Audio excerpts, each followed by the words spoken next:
It sounds like she had no trouble getting pregnant when she was really young, in her early 20s. But now she's still young. She's 31 years old and she's not getting pregnant. So let me explain how that works. The incidence of infertility in a teenage woman, or teenage girl, you might say, is 0.2%. But by the time she's in her early 20s, it's 2%. So there's a tenfold decline in fertility at that young age. It's still very low, but tenfold decline. Then by the time she's in her early 30s, it's 20%.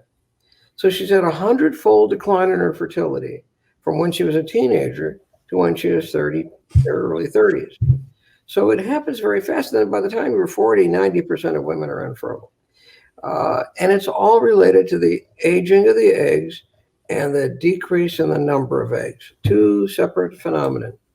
So when you're 31, you're still young, but understand that 20% of women are going to be infertile in their early 30s because of the aging of the eggs. It's 100-fold decline from when you were a teenager. Now, if we look at primitive cultures, or what it was like 10,000 years ago, people would get married in their early teens and they die of old age in their mid-30s.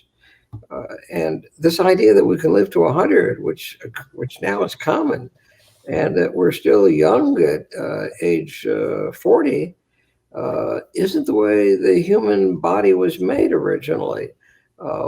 We die of old age normally when we're 35 or 40.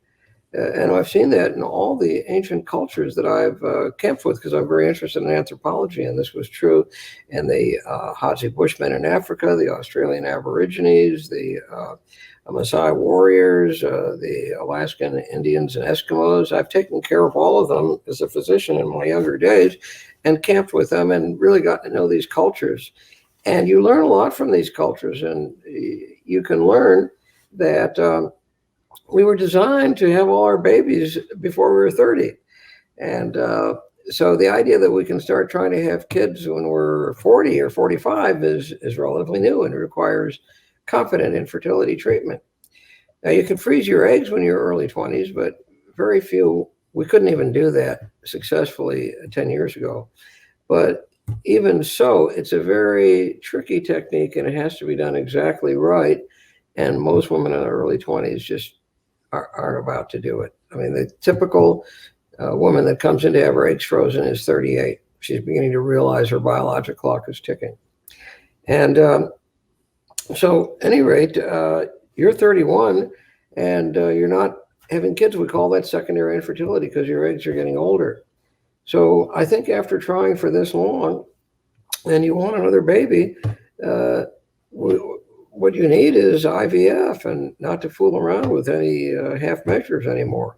And of course, I advocate a Mini-IVF, which is less expensive and gives you a higher quality of eggs, so that it doesn't seem so daunting to go into IVF at this young age. But at any rate, that's what you have to do. And that's the simple explanation for why you're not getting pregnant now, even though you were quite fertile in your early 20s.